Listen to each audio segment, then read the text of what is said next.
മൃഗങ്ങളുടെ ചികിത്സ, ആരോഗ്യം എന്നിവ സംബന്ധിച്ച് പുതിയ നിയമം പാസാക്കിയിരിക്കുകയാണ് അബുദാബി. അഡാപ്സ അഥവാ അബുദാബി കാർഷിക ഭക്ഷ്യസുരക്ഷാ അതോറിറ്റിയുടെ മേൽനോട്ടത്തിലായിരിക്കും വെറ്ററിനറി കേന്ദ്രങ്ങൾ പ്രവർത്തിക്കുക. നിയമത്തിലെ പ്രധാന മാറ്റങ്ങൾ ഏതൊക്കെയാണെന്ന് നോക്കാം. വിശദാംശങ്ങൾ അഖില ജി മോഹൻ നൽകും.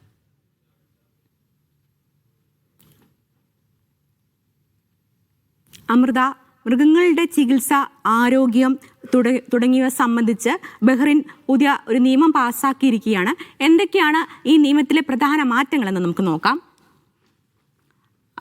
ലൈസൻസ് അഡാപ്സ വഴിയാണ് ഇനി ലഭിക്കുക. അബുദാബിയിലെ പുതിയ വെറ്ററിനറി നിയമത്തിൽ ലൈസൻസ് ഇനി അഡാപ്സ വഴിയാകും ലഭിക്കുക.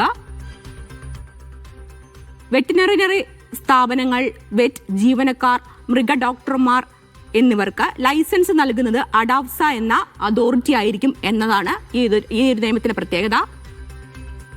ഇതിൽ മുൻകൂർ അനുമതി നിർബന്ധമാണ്. ഇനി മുതൽ മുൻകൂർ അനുമതി നിർബന്ധമായിരിക്കും. മൃഗങ്ങളുടെ ചികിത്സ, മൃഗ ഡോക്ടറുടെ നിയമനം എന്നിവർക്ക് അതോറിറ്റിയുടെ മുൻകൂർ അനുമതി വേണം എന്ന ഒരു പ്രത്യേകതയുമുണ്ട്.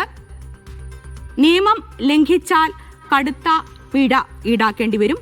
വെറ്ററിനറി രംഗത്ത് നിയമലംഘനം കണ്ടെത്തിയാൽ അഡാപ്സ പിഴ ഈടാക്കും. ആവർത്തിച്ചാൽ ഇരട്ടി പിഴയാകും ഉണ്ടാകുക. 1 വർഷത്തിനകം നിയമലംഘനം ആണെങ്കിൽ പിഴ വീണ്ടും ഇരട്ടിയാകും.